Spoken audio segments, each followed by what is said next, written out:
জ্বালানি সংকট মোকাবেলায় ঢাকার পাশে টোকিও, বাড়ল সহায়তা, প্রধানমন্ত্রীকে জাপান সফরের আমন্ত্রণ।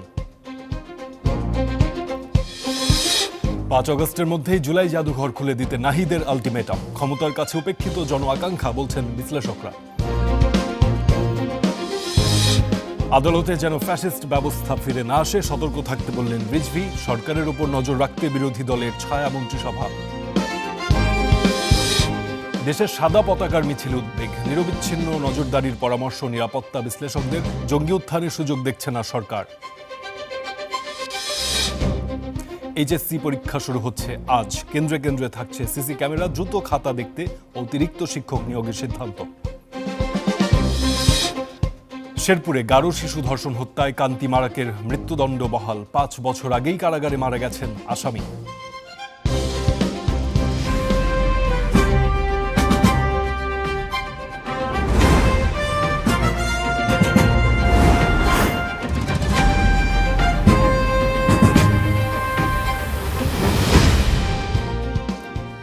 শুভেচ্ছা এবং আমন্ত্রণ জানাচ্ছি দেশে প্রবাসের সংবাদে। আমি ফারদিন খান আছি আপনাদের সঙ্গে। বাংলাদেশের জ্বালানি সংকট মোকাবেলায় জাপানের সহযোগিতা আরও বাড়ল।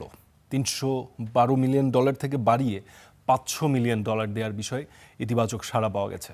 বুধবার বিকালে সচিবালয়ে প্রধানমন্ত্রী তারেক রহমানের সঙ্গে সাক্ষাৎ করেছেন জাপানের একটি প্রতিনিধি দল। এ সময় দেশটির বৈদেশিক সম্পর্ক বিষয়ক সংসদীয় ভাইস মিনিস্টার শিমাদা তোমাকির নেতৃত্বে জাইকা প্রেসিডেন্টও উপস্থিত ছিলেন। সাক্ষাৎকালে মাতারবাড়ি গভীর সমুদ্র বন্দর, মেট্রো রেল, হজরত শাহজালাল বিমানবন্দরের 3য় টার্মিনাল সহ জাইকার অর্থায়নে দেশে চলমান বিভিন্ন উন্নয়ন প্রকল্পের বাস্তবায়নের অগ্রগতি নিয়ে আলোচনা হয়। অন্যদিকে Bangladesh Japan economic partnership agreement দ্রুত এগিয়ে নেওয়ার বিষয়েও উভয় পক্ষ অঙ্গীকার পুনর্ব্যক্ত করে।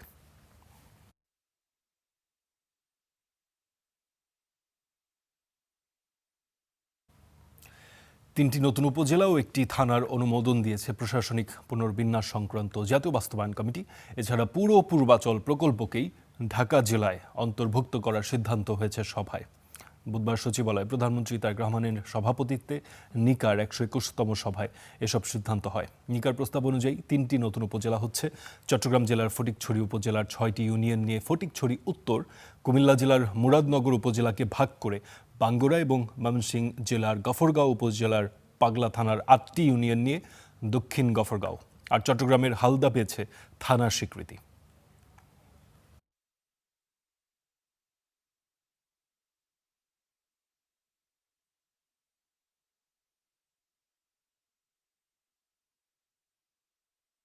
তাই এলো ইনোভার, যেন আপনি লাইফে থাকেন রেডি প্রতিদিন। Innova, designed for now. Mymensingh, Comilla এবং চট্টগ্রামে নতুন 3টি উপজেলার ঘোষণায় খুশি স্থানীয়রা। সরকারের এই সিদ্ধান্তকে স্বাগত জানিয়ে আনন্দ মিছিল হয়েছে। দীর্ঘদিনের উন্নয়ন বঞ্চনা দূর হওয়ার আশা এবার সংশ্লিষ্টদের। ময়মনসিংহের গফরগাঁওয়ের পাগলা এলাকা 8টি ইউনিয়ন নিয়ে এই এলাকাটিকে উপজেলা করার দাবি ছিল দীর্ঘদিনের। ত্রয়োদশ জাতীয় সংসদ নির্বাচনে প্রচারণায় এলাকাটিকে উপজেলা হিসেবে গড়ে তোলার প্রতিশ্রুতি দিয়েছিলেন ময়মনসিংহ 10 আসনের সংসদ সদস্য। সরকার সেই এলাকাটিকে উপজেলা হিসেবে ঘোষণা করেছে, নাম দিয়েছে দক্ষিণ গফরগাঁও। নতুন উপজেলা পেয়ে উচ্ছ্বসিত 8 ইউনিয়নের বাসিন্দারা। পাগলা থানাকে উপজেলা রূপান্তরিত করায় আমাদের পক্ষ থেকে পাগলা থানাবাসীর সকল শ্রেণী পেশার মানুষের পক্ষ থেকে লাল গোলাপ শুভেচ্ছা। 2টি থানা ও 22টি ইউনিয়ন নিয়ে কুমিল্লার মুরাদনগর উপজেলা। 340 বর্গ কিলোমিটারের উপজেলাটির প্রশাসনিক কার্যক্রম পরিচালনায় বেগ পেতে হতো সরকারকে। আইনশৃঙ্খলা নিয়ন্ত্রণ এবং উন্নয়ন কার্যক্রম সহজ করতে 10টি ইউনিয়ন নিয়ে গঠন করা হলো ভাঙ্গুরা উপজেলা। সরকারের এই ঘোষণায় এলাকাটিতে বইছে আনন্দের জোয়ার, হয়েছে মিষ্টি বিতরণ। এই বাঙ্গুরা বাজার থানাকে মুরাদনগর বাঙ্গুরা উপজেলা হিসাবে উনি একটাকে পাশ করিয়েছেন, ওনার কাছে আমরা চিরঋণী। আমরা বাঙ্গুরা বাজার থানা আন্ডারে যারা ছিলাম তারা অত্যন্ত খুশি। এখন আমাদের কষ্ট করে আর মুরাদনগর যেতে হবে না। 1918 সালে গঠিত চট্টগ্রামের ফটিকছড়ি উপজেলাকে ভাগ করে গঠন করা হয়েছে ফটিকছড়ি উত্তর নামে নতুন উপজেলা। বাগানবাজার, দাঁতমারা, নারায়ণহাট, ভুজপুর এবং হারুয়াছড়ি ইউনিয়নের বাসিন্দারা এই সিদ্ধান্তকে সাদরে গ্রহণ করেছেন। নারায়ণহাট থেকে শুরু করে একদম বাগানবাজার পর্যন্ত যে কোনো একটা স্থানে, যৌক্তিক স্থানে একটা আমাদের উপজেলা পরিষদটা এরকম একটা জায়গায় স্থাপন করা হবে, এটা আমাদের প্রাণের দাবি। যেখানে উপজেলা সদর হবে যেন মানুষের কল্যাণে আসে, জনগণের কল্যাণে আসে। তবে উপজেলা কার্যালয় যৌক্তিক স্থানে স্থাপনের দাবিতে বিক্ষোভ করেছেন স্থানীয়দের একটি অংশ। সর্দার মোহাম্মদ আরিফ, স্টার নিউজ। 5 আগস্টের মধ্যেই জুলাই স্মৃতি জাদুঘর খুলে দেওয়ার আলটিমেটাম দিলেন এনসিপি আহ্বায়ক নাহিদ ইসলাম। বুধবার দুপুরে জুলাই শহীদদের গণকবর জিয়ারত শেষে আহত ও নিহতের পরিবার পর্যাপ্ত সহযোগিতা পাচ্ছে না বলে অভিযোগ করেন দলটির সদস্য সচিব আক্তার হোসেন। ভাই হারানো ভাইয়ের কান্না যেন বৃষ্টিতে বজ্রপাতের ধ্বনির মতো। তাই তো রক্তাক্ত জুলাইয়ে জীবন উৎসর্গ করা শহীদদের কবরে এনসিপির নেতাকর্মীরা। জুলাই আসছে, জুলাই বারবার আসবে, কিন্তু আমার ভাই তো আসবে না। আমার বড় ভাই ছিল, কি ছিল এটা আমি জানি ভাই। মানুষ মারা যাবে ঠিক আছে, ওরা মারছে, কিন্তু ওরা ব্যবহারিক ভাবে দাপন করলো কেন? আমার ফ্যামিলিতে সব আছে। রাজধানীর রায়ের বাজারে গণকবরে জুলাই শহীদদের স্মরণে প্রথমেই কোরআন তেলাওয়াত। এরপর জুলাই অভ্যুত্থানের এক দফার ঘোষক এনসিপি আহ্বায়ক নাহিদ ইসলামের নেতৃত্বে আসেন সদস্য সচিব আক্তার হোসেন, হাসনাত, সার্জিস সহ অন্যান্য নেতাকর্মীরা। শহীদদের আত্মার মাগফিরাত কামনায় করা হয় দোয়া মোনাজাত। আক্তার হোসেন বলেন, সরকারের পক্ষ থেকে আহত ও শহীদ পরিবারগুলোকে সাহায্য সহযোগিতার কথা বলা হলেও তা অপর্যাপ্ত। পাশাপাশি অর্থাভাবে অকার্যকর জুলাই শহীদ স্মৃতি ফাউন্ডেশন। জুলাই ফাউন্ডেশন এখন এক প্রকার অকার্যকর অবস্থায় আছে, যেহেতু জুলাই ফাউন্ডেশনের বেতনাদি অনেকদিন ধরেই বন্ধ অবস্থায় আছে। আমরা সরকারের কাছে দাবি জানাবো যাতে করে জুলাই ফাউন্ডেশনের বেতন এবং জুলাই ফাউন্ডেশনকে একটা কার্যকর প্রতিষ্ঠানে পরিণত করবার জন্য। নাহিদ ইসলাম বলেন, এবার জুলাইয়ের 2 বছর উদযাপনের মূল লক্ষ্য গণহত্যার বিচার ও সংস্কার বাস্তবায়ন। শুধু মুখে নয়, সরকারকে কাজের মাধ্যমে প্রমাণ করতে হবে তারা জুলাইয়ের সঙ্গে আছে। জুলাই গণ অভ্যুত্থানের যে আকাঙ্ক্ষা, সংস্কার বাস্তবায়ন, গণভোটের রায় বাস্তবায়ন করে সরকারকে প্রমাণ করতে হবে সরকার জুলাই গণ অভ্যুত্থানের পক্ষে আছে। আমরা আশা করব যে শেখ হাসিনাকে সহ জুলাই গণহত্যাকারী এবং ওসমান হাদির হত্যাকারী যারা ভারতে পালিয়ে রয়েছে তাদেরকে দেশে এনে বিচারে কাঠগড়ায় দাঁড় করানো হবে এবং শেখ হাসিনার ফাঁসির রায় সেটি কার্যকর করা হবে।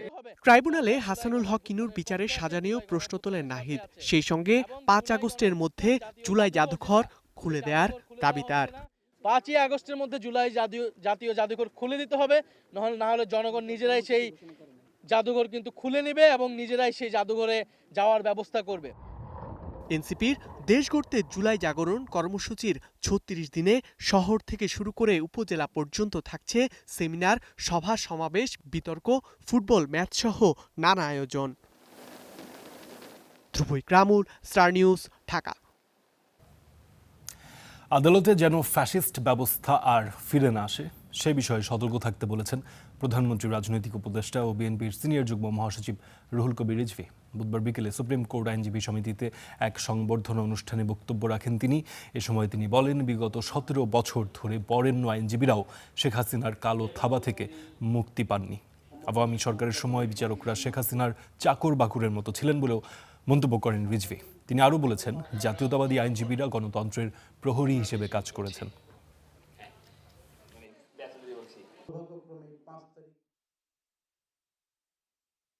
শেখ হাসিনা তার ফ্যাসিবাদী শাসন কণ্টকমুক্ত করতে এটাকে একেবারে মসৃণ করার জন্য কাউকে বাদ দেয়নি। বারবার কারাগারে নিয়ে গেছে ব্যারিস্টার মওদুদ আহমেদকে, ব্যারিস্টার রফিকুল্লাহ ইসলাম সাহেবকে, এম কে আনোয়ার সাহেবকে নিয়ে গেছেন, খন্দকার মাহবুব হোসেনের মতো বয়োবৃদ্ধ মানুষকে নিয়ে গেছেন। খোকন ভাই এরা তো আছে। তো এই যে 17 বছর টানা প্রতিনিয়ত আমরা তো রাজনৈতিক কর্মী মাঠে ময়দানে থাকি, কিন্তু এই সমস্ত বরেণ্য আইনজীবীরা কেউ শেখ হাসিনার বিষাক্ত ছবল থেকে, তার কালো থাবা থেকে কেউ মুক্তি পায়নি। সরকারের কর্মকাণ্ডে নজর রাখতে ছায়া মন্ত্রী সভা গঠন করা হয়েছে, এটি জানিয়েছেন বিরোধী দলীয় নেতা শফিকুর রহমান। জনদাবির যেসব অধ্যাদেশ বাতিল করা হয়েছে সেসব ফিরিয়ে না আনলে দেশে আরেকটি বিপ্লব হবে বলেও সতর্ক করেছেন তিনি। পাশাপাশি তিনি জানিয়েছেন, দ্রুততম সময়ে চাঁদা ও টেন্ডারবাজি বন্ধের আহ্বান। বড় কোনো কাটছাট ছাড়াই 9,38,000 কোটি টাকার বাজেট পাশ হয়েছে জাতীয় সংসদে। এ নিয়ে বিরোধী দলের অবস্থান তুলে ধরতে এলডি হলে মতবিনিময় সভা। এ সময় বিরোধী দলীয় নেতা বলেন, মূল্যস্ফীতির তুলনায় এটি বড় বাজেট নয়। বাজারে এর ইতিবাচক প্রভাব না পড়লে বুঝতে হবে এটি সিন্ডিকেটের বাজেট। জানান, সরকারের কার্যক্রম পর্যবেক্ষণ করার জন্য বিরোধী দল ইতিমধ্যেই গঠন করেছে ছায়ামন্ত্রিসভা। যে বাজেটটা এসেছে বলা হচ্ছে সর্বকালের সর্ববৃহৎ বাজেট, কিন্তু আমরা যদি মানি অ্যান্ড মার্কেট ইনফ্লেশনের কথা চিন্তা করি তাহলে এটাকে বড় সর্বকালের সর্ববৃহৎ বাজেট বলা যাবে না। অনেকটা বাজারের সাথে এটা সঙ্গতিপূর্ণ। আমরা বিরোধী দলে থাকলেও তারা ছায়া মন্ত্রিসভা হিসেবে আমাদেরকে পরামর্শ দিয়ে সরকারের বিভিন্ন কাজ অবজার্ভ করে আমাদেরকে পরামর্শ দেবে। আবার কোনো সময় যদি আমরা আল্লাহর ইচ্ছায় সরকারি দলেও যাই তখন এটা বিলুপ্ত হবে না, তখন ওইটা থাকবে। দেশে আরেকটি বিপ্লব কেন হবে তা ব্যাখ্যা করে জামাত আমির বলেন, যে কোনো দাবি আদায়ে তাদের লড়াই অব্যাহত থাকবে। বিপ্লবের প্রেক্ষাপটটা কি?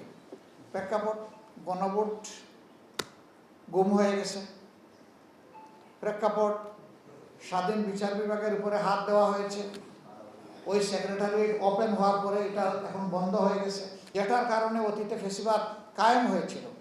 সেই সমস্ত বিষয় যদি রাখা হয় তাহলে কেন এই অভ্যুত্থান হয়েছে? এই জন্য প্রয়োজন হবে একটা বিপ্লবের। সরকার গণভোট ও জুলাই সনদ বাস্তবায়ন ইস্যুতে প্রতিশ্রুতি ভঙ্গ করেছে অভিযোগ করে বিরোধী দলীয় নেতা জানান, জনগণের পক্ষে কথা বলতে কোনো সিন্ডিকেটকেই পরোয়া করা হবে না। জনগণের পক্ষে কথা বলতে গিয়ে কোনো সিন্ডিকেটের কোনো হুমকির তোয়াক্কা করব না। Mazharul Islam, star news, Dhaka. সম্প্রতি আন্তর্জাতিক জঙ্গি গোষ্ঠীর পতাকার সাথে মিল থাকা পতাকা মিছিল নিয়ে উদ্বেগের কথা জানিয়েছেন নিরাপত্তা বিশ্লেষকরা। তারা বলছেন যে জঙ্গিবাদ পুরোপুরি নির্মূল হয়তো সম্ভব নয়, তবে দরকার নিয়মিত নজরদারি। এদিকে হোলি আর্টিজানে জঙ্গি হামলার 10 বছরেও শেষ হয়নি চূড়ান্ত বিচার কাজ। অ্যাটর্নি জেনারেল বলছেন, মামলা জটের পাশাপাশি প্রয়োজনের তুলনায় কম রয়েছেন বিচারপতি। নিবিড় সাহার প্রতিবেদন। ঢাকার গুলশানে 2016 সালের 1 জুলাই নারকীয় এক রূপ দেখেছে বিশ্ববাসী। হোলি আর্টিজান বেকারিতে জঙ্গি হামলায় খুন হন দেশি বিদেশি 20 জন, প্রাণ হারান 2 পুলিশ কর্মকর্তাও। পরদিন সেনাবাহিনীর কমান্ডো অভিযানে অবসান ঘটে জিম্মি দশার, নিহত হয় 5 জঙ্গি। 2019 সালে নিম্ন আদালত 7 আসামিকে মৃত্যুদণ্ড দিলেও 2023 সালে তাদের আমৃত্যু কারাদণ্ড দেন উচ্চ আদালত। এখন ঝুলে আছে আপিল বিভাগে। রাষ্ট্রের সর্বোচ্চ আইন কর্মকর্তা বলছেন, মামলাটির বিচার কাজ আন্তর্জাতিক অঙ্গনে দেশের ভাবমূর্তির সাথে সম্পর্কিত। আমাদের দেশে যে কোনো মামলা শুনানি নিষ্পত্তি করার ক্ষেত্রে নানা রকম প্রতিবন্ধকতার মধ্যে অন্যতম হচ্ছে যে আপিল বিভাগে বর্তমানে 5 জন মাননীয় বিচারপতি আছেন এবং মামলার যে চাপ, এই বিচারটির সঙ্গে শুধুমাত্র বাংলাদেশের অভ্যন্তরীণ বিষয় না, আন্তর্জাতিক পরিমণ্ডলেও এর একটা গুরুত্ব আছে। তো আমরা সে বিষয়টি বিবেচনা রেখে আমরা উদ্যোগী হব। বিভিন্ন সময় তৌহিদি জনতার নামে মব তৈরি এবং সাম্প্রতিক আন্তর্জাতিক জঙ্গি গোষ্ঠীর পতাকার সাথে মিল থাকা পতাকা নিয়ে মিছিল ভাবাচ্ছে বিশ্লেষকদের। ছোট ঘটনা বড় ঘটনার পূর্বাভাস দেয় কিনা? আমি বলবো ইয়েস, দেয়। সুতরাং এই ঘটনাগুলোকে হালকাভাবে নেয়ার কোনো অবকাশ নেই। এইটাকে আপনি ডটগুলোকে জোড়া দিতে হবে, দিয়ে কারা এর সাথে সম্পৃক্ত, কারা করছে, এটা কি দেশের ভিতরে যারা আছে তারা করছে নাকি দেশের বাইরের যারা আছে তারা তাদের ইন্ধনে দেশে যারা আছে তাদের মাধ্যমে এই কাজটা করছে, এই লিঙ্ক পুরোটাকে বের করতে হবে। আইন শৃঙ্খলা বাহিনী বলছে, হোলি আর্টিজান পরবর্তী সময়ে মাঠ পর্যায়ে উগ্রবাদীদের তৎপরতা নস্যাৎ করতে গোয়েন্দা নজরদারি জোরদার করা হয়েছে। যেখানেই যেটা হোক না কেন আমরা প্রথমেই দেখি সেটা আমাদের আইনের আওতাভুক্ত কিনা, এবং আমাদের মনিটরিংয়ের একটা ব্যবস্থা রয়েছে। আমরা আমাদের কার্যক্রম যাতে সূক্ষ্মভাবে সুন্দরভাবে আমরা সম্পন্ন করতে পারি সেজন্য আমরা সর্বদা কর্মরত আছি। বিশ্লেষকরা বলছেন, জঙ্গিবাদ নির্মূলে জনসচেতনতার বিকল্প নেই। নিবিড় সাহা, স্টার নিউজ, ঢাকা। সন্ত্রাস দমনে সরকার বদ্ধপরিকর। জঙ্গিবাদ মোকাবেলায় আন্তর্জাতিক অংশীদারদের সঙ্গে ঘনিষ্ঠভাবে কাজ করছে বলে জানিয়েছেন পররাষ্ট্র প্রতিমন্ত্রী শামা ওবায়েদ। হোলি আর্টিজান হামলার 10 বছরের স্মরণ সভায় এই কথা জানিয়েছেন তিনি। ইতালি দূতাবাসের এই আয়োজনে ছিলেন জাপান, ভারত, ফিলিস্তিনের রাষ্ট্রদূত সহ ভুক্তভোগী পরিবারের সদস্যরা। ঠিক 1 দশক আগে এই দিনটিতে লেখা হয় দেশের ইতিহাসের এক কালো অধ্যায়।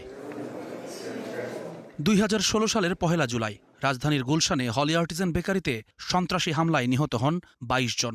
এর মধ্যে ছিলেন 9 ইতালিয়ান, 7 জাপানিজ, 1 ভারতীয় ও বাংলাদেশি বংশোদ্ভূত 1 মার্কিন নাগরিক। প্রাণ দেন 2 পুলিশ সদস্য।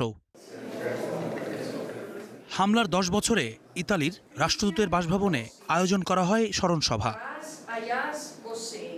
পরে সন্ত্রাস ও উগ্রবাদের বিরুদ্ধে আন্তর্জাতিক সংহতি, মানবিক মূল্যবোধ এবং শান্তিপূর্ণ সহাবস্থানের প্রতি পুনর্ব্যক্ত করা হয় অঙ্গীকার।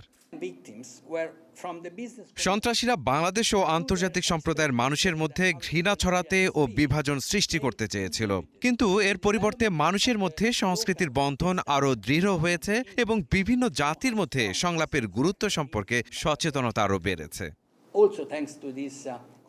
সেই হামলাকে দেশের ইতিহাসে কালো অধ্যায় হিসেবে উল্লেখ করে পররাষ্ট্র প্রতিমন্ত্রী বলেন, সন্ত্রাস দমনে কার্যকর পদক্ষেপ নিয়েছে সরকার। জঙ্গিবাদ মোকাবেলায় ঘনিষ্ঠভাবে কাজ করছে আন্তর্জাতিক অংশীদারদের সঙ্গে। সন্ত্রাসবাদ ও সহিংস উগ্রবাদের বিরুদ্ধে সর্বক্ষেত্রে মোকাবেলায় আমাদের সরকার দৃঢ় প্রতিজ্ঞ।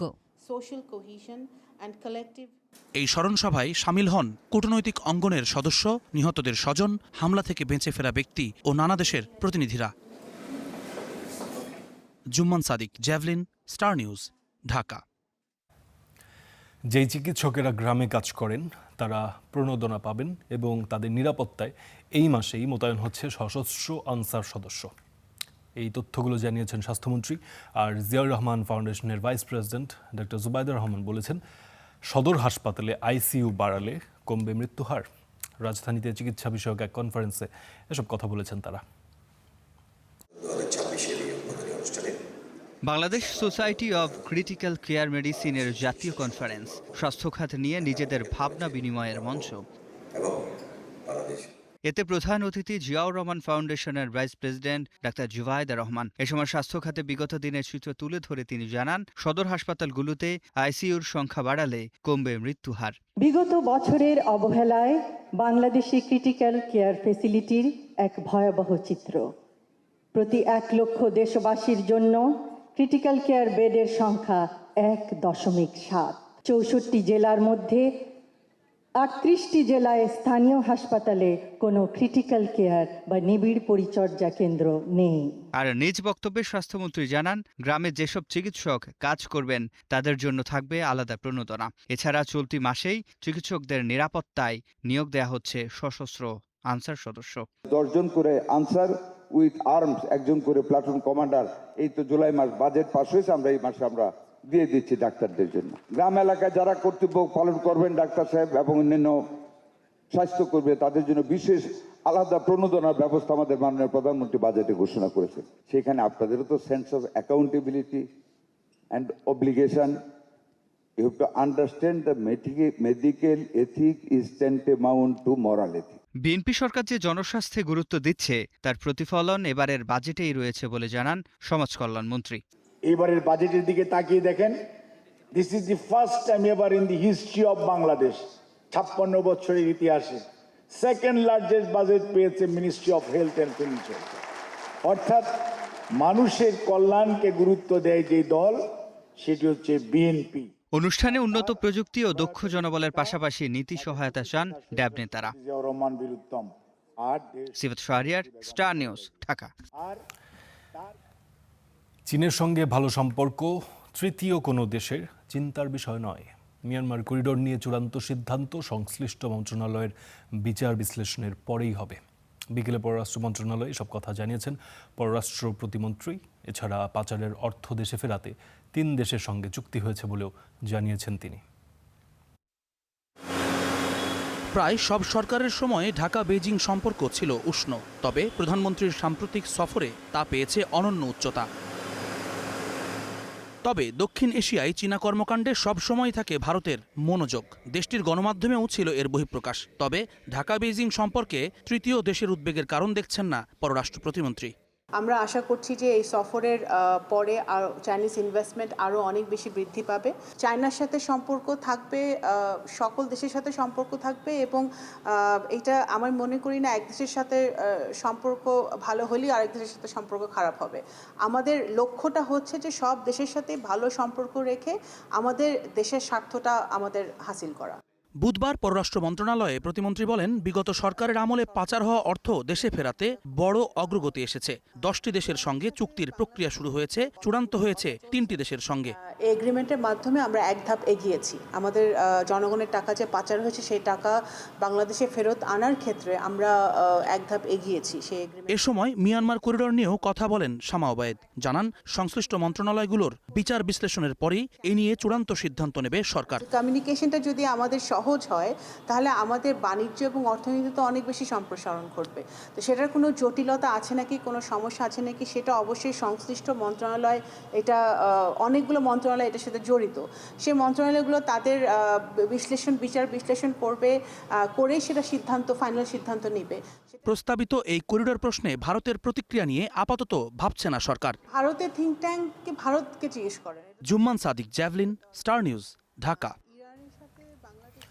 আওয়ামী লীগের 15 বছরের শাসনে রিজার্ভ চুরি সহ ব্যাংক খাত ধ্বংস সংক্রান্ত নথিপত্র চেয়ে বাংলাদেশ ব্যাংক গভর্নরকে আবারও চিঠি দিয়েছে দুদক। আর এইবার দুর্নীতির অভিযোগের তীর সাবেক 3 গভর্নর আতিউর রহমান, ফজলে কবির ও আব্দুর রউফ তালুকদারের বিরুদ্ধে। এরই মধ্যে প্রাথমিক কিছু তথ্যও পেয়েছে তারা।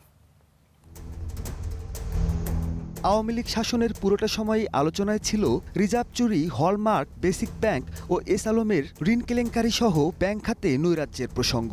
আর এতে সামনে আসে সাবেক গভর্নর সহ জ্যেষ্ঠ কর্মকর্তাদের সংশ্লিষ্টতার তথ্য। 5 আগস্ট পট পরিবর্তনের পর ঋণসীমা লঙ্ঘন করে অর্থ ছাড়, এস আলম নিয়ন্ত্রণাধীন ব্যাংককে নগদ সহায়তা ও প্রণোদনার নামে বেআইনি ঋণ সুবিধা দেয়া সহ দুর্নীতির নানা তথ্য পায় দুদক। এবার রিজার্ভ চুরির 2010 থেকে 2024 সাল পর্যন্ত বাংলাদেশ ব্যাংকের সব ধরনের নীতিগত ও ঋণ সংক্রান্ত নথি তলব করেছে দুদক। এস আলম গ্রুপের মালিকানাধীন কয়েকটি ব্যাংকে টাকা ছাপিয়ে নগদ সহায়তা করার অনুমোদন বা নোটশিটের সত্যায়িত ফটোকপি, তানবীর দোহা সাইবার সিকিউরিটি অ্যাডভাইজার এর রিজার্ভ চুরি সংক্রান্ত অনুসন্ধান কপি। যে অনুসন্ধান কর্মকর্তা আছেন তার অনুসন্ধানের স্বার্থে যদি কোনো তথ্যর ঘাটতি থাকে উনি আবার এ বিষয়ে পদক্ষেপ নেবেন। এর আগে রিজার্ভ চুরির প্রশ্নে কেন্দ্রীয় ব্যাংকের টেকনিক্যাল দায়িত্বে থাকা 2 ভারতীয় নাগরিকের সংশ্লিষ্টতার নথিপত্র তলব করেছিল দুদক।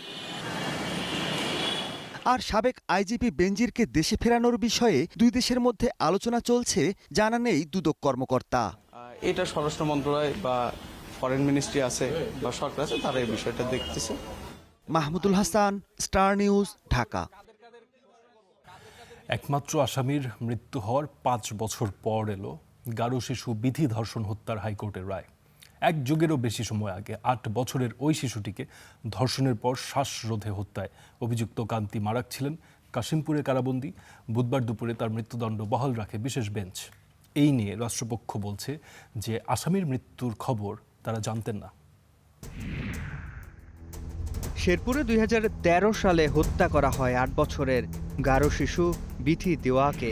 এজাহারে বলা হয় শিশুটিকে কৌশলে ডেকে নিয়ে ধর্ষণের পর শ্বাসরোধে হত্যা করে কান্তি মারাক। 24 ঘন্টার মধ্যে আসামি স্বীকারোক্তিমূলক জবানবন্দি দেয় এবং পোস্টমর্টেম রিপোর্টে দেখা যায় যে clearly there is evidence the victim has been raped, then she has been strangulated by throttling, মানে ওনাকে গলায় শ্বাসরোধ করে মেয়েটাকে হত্যা করা হয়।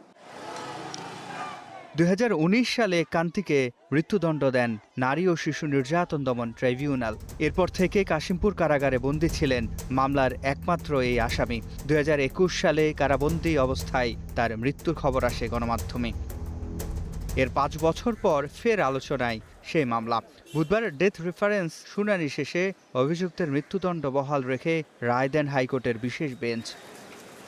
তবে মৃত আসামির মামলার শুনানি কিভাবে হলো এ প্রশ্নের রাষ্ট্রপক্ষের আইনজীবী বলছে কান্তি মারাকের মৃত্যুর খবর তাদের কেউই জানায়নি।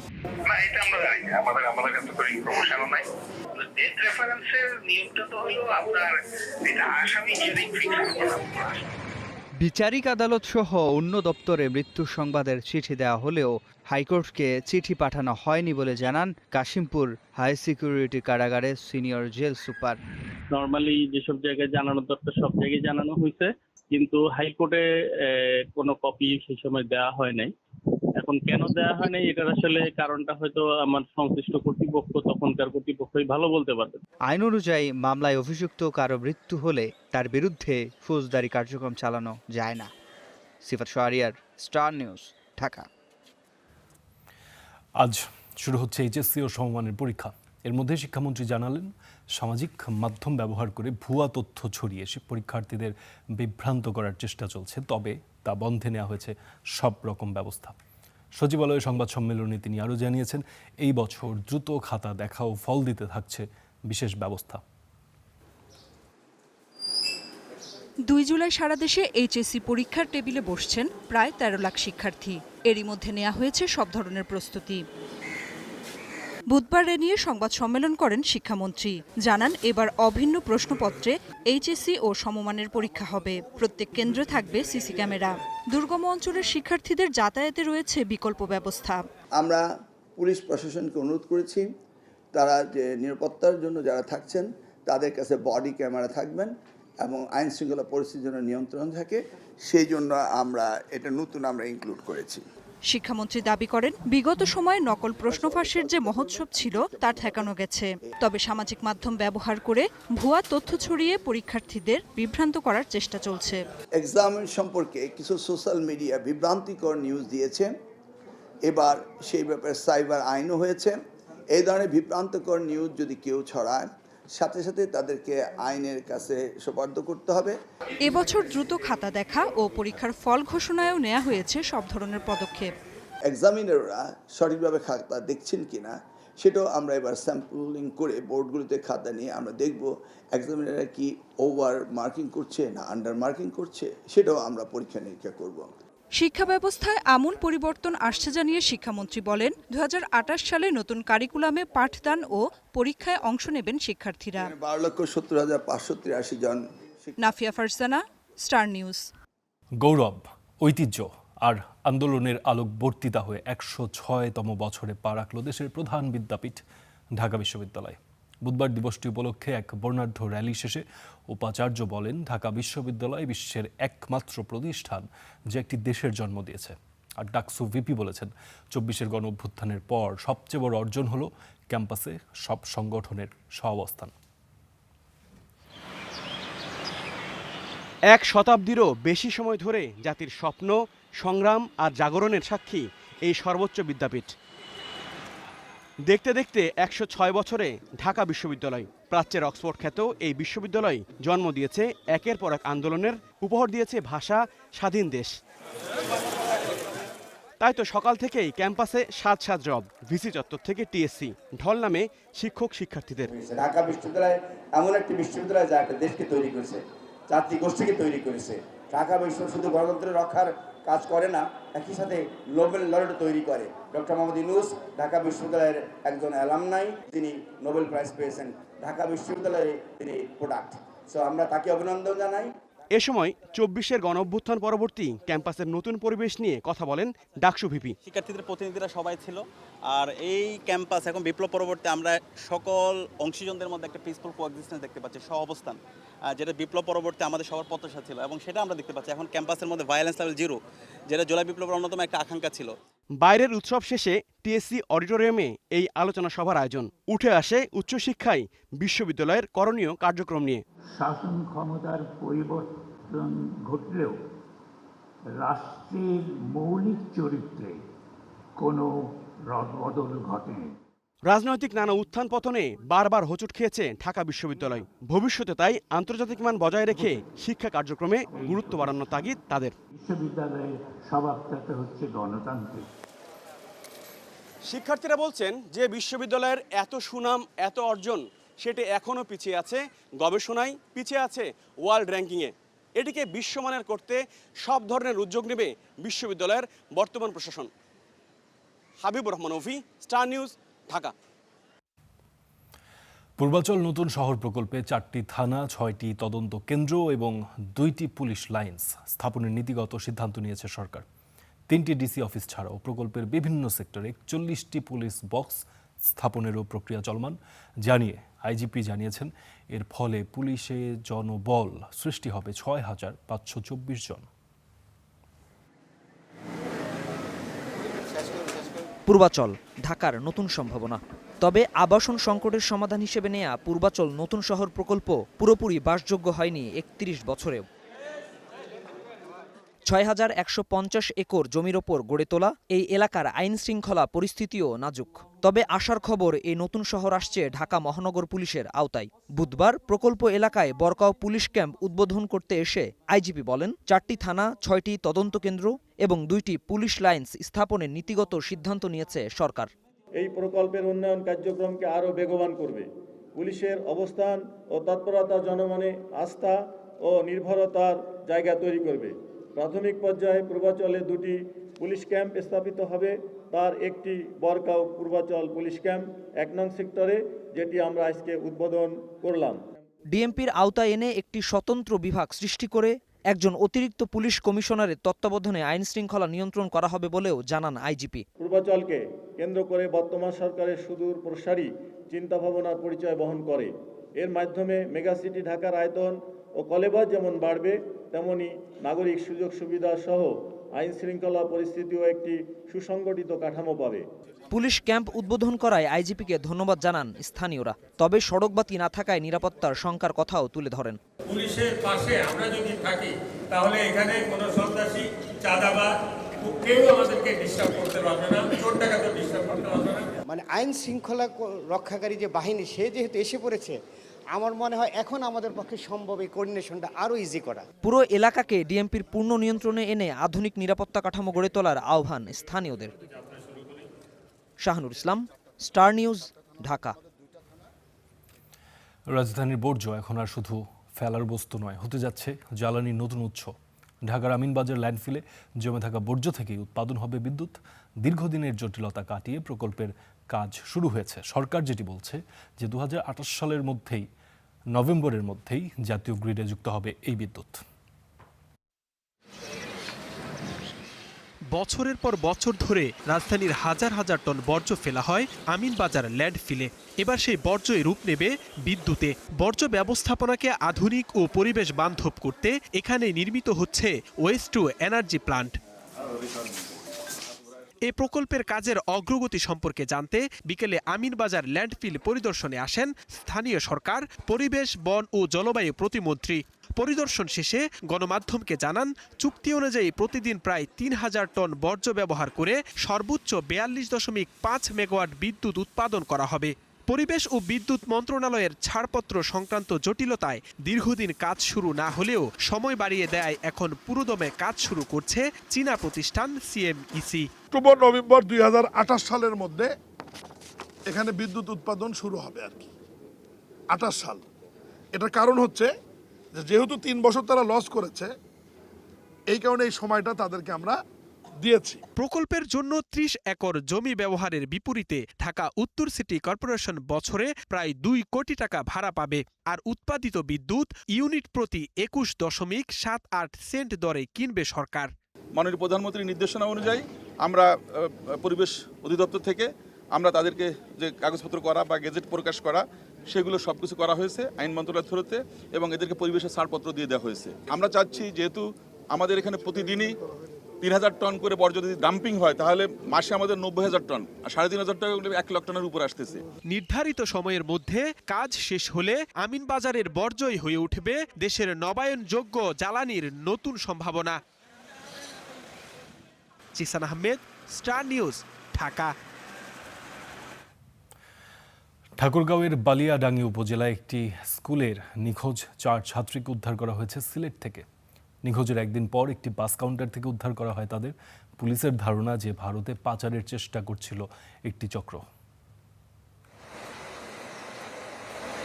ঠাকুরগাঁওয়ের বালিয়াডাঙ্গি উপজেলার শাহবাজপুর উচ্চ বিদ্যালয়। মঙ্গলবার হঠাৎ নিখোঁজ হয় এই স্কুলের 4 ছাত্রী। একদিন পর তাদের উদ্ধার করা হয়েছে সিলেটের একটি বাস টার্মিনাল থেকে। স্বজনরা বলছেন, মঙ্গলবার সকালে একসঙ্গে প্রাইভেট পড়তে বের হয় ওই 4 জন। তবে রাত পর্যন্ত তাদের খোঁজ না পেয়ে বালিয়াডাঙ্গি থানায় করা হয় সাধারণ ডায়েরি। প্রতিদিনের মতো গতকালকেও প্রাইভেটের উদ্দেশ্যে বাড়ি থেকে বের হয়ে গেছে, কিন্তু প্রাইভেটে তারা যায়নি। 10টা 11টা নাগাদ যখন পর্যন্ত প্রাইভেটের সময় অতিক্রম হওয়ার পর যখন দেখা গেল যে তারা বাড়ি ফিরতেছে না, তখন থেকে কেমন জানি একটা সংশয়, সন্দেহ অভিভাবকদের মনে তৈরি হলো। ও 4 জনে যায়, 4 জনে ফের আসে।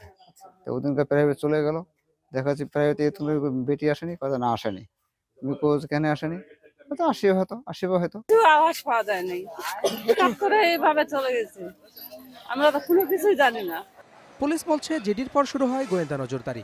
অবশেষে বুধবার তাদের পাওয়া যায় সিলেটের একটি বাস টার্মিনালে। সীমান্ত এলাকা গোয়েনঘাট যাওয়ার জন্য বাসের অপেক্ষায় ছিল ওই 4 ছাত্রী। দক্ষিণ সুরমা থানা পুলিশের সহায়তায় তাদেরকে একটা স্থানীয় বাস কাউন্টার থেকে উদ্ধার করে হেফাজতে নেওয়া হয়। তারা এখন দক্ষিণ সুরমা থানায় আসে।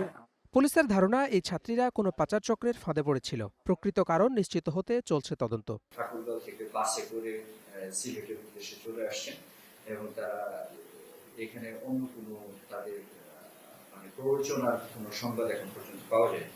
4 জনের 3 জন 10ম শ্রেণী আর 1 জন 8ম শ্রেণীতে অধ্যয়নরত। Hasibur Rahman, star news. Saudi আরবে কর্মরত প্রবাসী কর্মীদের ওয়ার্ক পারমিট ইস্যু ও নবায়ন নিয়ে নতুন সুযোগ দিয়েছে দেশটির মানব সম্পদ ও সামাজিক উন্নয়ন মন্ত্রণালয়।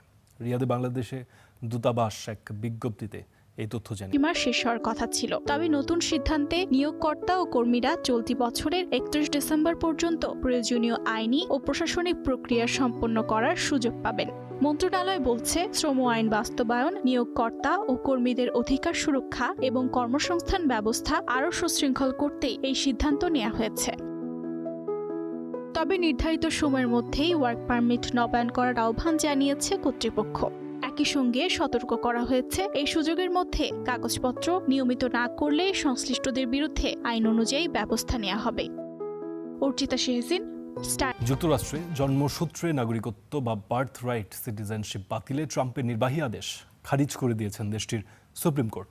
জন্মসূত্রে নাগরিকত্ব পাওয়ার 150 বছরের এই নীতি বাতিল করতে চেয়েছিলেন ট্রাম্প, কিন্তু 6-3 ভোটে ট্রাম্পের আদেশটি খারিজ করে দিয়েছেন সুপ্রিম কোর্ট। এটিকে সংবিধানের ঐতিহাসিক বিজয় হিসেবে দেখছেন মানবাধিকার কর্মী ও ডেমোক্রেট নেতারা। এই রায়ের দিকে তাকিয়েছিল যুক্তরাষ্ট্রের কোটি কোটি অভিবাসী। অবসান হলো তাদের অনিশ্চয়তার। অবৈধ বা সাময়িকভাবে যুক্তরাষ্ট্রে থাকা বাবা মায়ের সন্তানদের জন্মসূত্রে নাগরিকত্ব পাবার অধিকার অক্ষুণ্ণ রাখলেন মার্কিন আদালত। এক নির্বাহী আদেশে এই অধিকার বাতিল করতে চেয়েছিলেন প্রেসিডেন্ট ডোনাল্ড ট্রাম্প, তবে তার আদেশটিকে 6-3 ভোটে নাকচ করে দিয়েছেন সুপ্রিম কোর্ট। সুপ্রিম কোর্টের রায়টি ঐতিহাসিক, কারণ এর মধ্য দিয়ে যুক্তরাষ্ট্রের সংবিধানের মূলনীতি অক্ষুণ্ণ রাখার পক্ষেই রায় দিয়েছেন সর্বোচ্চ আদালত। রায়টিকে স্বাগত জানিয়েছেন অভিবাসী অধিকার কর্মী, আইন প্রণেতা ও ডেমোক্রেট নেতারা। সুপ্রিম কোর্ট যে রায় দিয়েছে তা খুবই সঠিক। জন্মসূত্রে নাগরিকত্বের ধারণাটি 100 বছরের বেশি পুরনো। আপনি যদি যুক্তরাষ্ট্রে জন্মগ্রহণ করেন তবে আপনি একজন আমেরিকান নাগরিক। ট্রাম্প ক্ষমতায় আসার পর থেকে আমি আদৌ বাড়ি ফিরতে পারবো কিনা তা নিয়ে ভাবতে হচ্ছে। গর্ভবতী মায়েরা ভয় পাচ্ছেন, তাদের শিশুরা কোনো আশ্রয় পাবেন কিনা। সে কারণেই আমি এই লড়াই চালিয়ে যাব। নিজের পক্ষে রায় না পেয়ে যথারীতি সামাজিক যোগাযোগ মাধ্যমে ক্ষোভ ঝেড়েছেন ট্রাম্প। আদালতের সিদ্ধান্তকে হতাশাজনক আখ্যা দিয়ে জন্মসূত্রে নাগরিকত্ব বাতিলের লড়াই চালিয়ে যাওয়ার অঙ্গীকার করেন তিনি। দীর্ঘ ও জটিল কোনো সাংবিধানিক সংশোধনের প্রয়োজন নেই। কংগ্রেসের উচিত আজই আমাদের দেশের জন্য ব্যয়বহুল ও অন্যান্য জন্মসূত্রে নাগরিকত্বের আইনটি বাতিলে কাজ শুরু করা। হোয়াইট হাউসের chief of staff Stephen Miller এই রায়কে সুপ্রিম কোর্টের ইতিহাসের অন্যতম ধ্বংসাত্মক সিদ্ধান্ত বলে মন্তব্য করেছেন।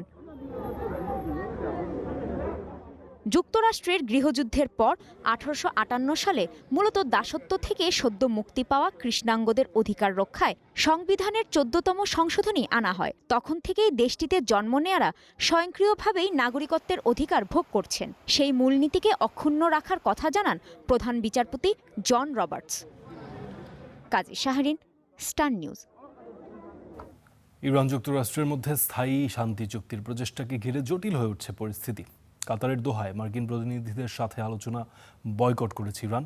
এদিকে যুক্তরাষ্ট্রের মধ্যস্থতায় হওয়া চুক্তি উপেক্ষা করে দক্ষিণ লেবানন সফর করেছেন ইসরায়েলি প্রধানমন্ত্রী বেনিয়ামিন নেতানিয়াহু। তিনি বলেছেন, হিজবুল্লাহ অস্ত্র সমর্পণ না করলে লেবানন ছাড়বে না ইসরায়েল। কাতারের দোহাতে অবস্থান করছেন যুক্তরাষ্ট্র ও ইরানের আলোচকরা। দুই দেশের প্রতিনিধিরা একই শহরে থাকলেও সরাসরি কোনো আলোচনা হয়নি। মধ্যস্থতাকারী দেশ কাতারও জানিয়েছে কারিগরি পর্যায়ে প্রত্যক্ষ বা পরোক্ষ উভয় ধরনের আলোচনা চলছে। এটি ফলপ্রসূ হলে উচ্চ পর্যায়ের বৈঠক অনুষ্ঠিত হবে। এরই মধ্যে কাতারের প্রধানমন্ত্রীর সাথে বৈঠক করেছে মার্কিন প্রেসিডেন্ট ডোনাল্ড ট্রাম্পের বিশেষ দূত স্টিভ উইটকফ ও জামাতা জেরেড কুশনার। ইরানের পররাষ্ট্র মন্ত্রণালয় স্পষ্ট করেছে, স্থায়ী শান্তি চুক্তির লক্ষ্যে কাতারের দোহায় হচ্ছে না ইরান যুক্তরাষ্ট্র আলোচনা। দোহায় শুধুমাত্র মধ্যস্থতাকারীদের মাধ্যমেই পরোক্ষ আলোচনা সারবে তেহরান। আর ইরানের পার্লামেন্ট স্পিকার মোহাম্মদ বাগের গালিবাফ সাফ জানিয়েছেন, লেবাননে সংঘাত বন্ধ, তেলের নিষেধাজ্ঞা প্রত্যাহার ও জব্দ তহবিল মুক্ত করার শর্ত বাস্তবায়নের আগ পর্যন্ত চূড়ান্ত চুক্তির আলোচনা নয়। হরমুজকে ইরানের জন্য কৌশলগত সর্বশ্রেষ্ঠ অস্ত্র বলেও উল্লেখ করেন তিনি।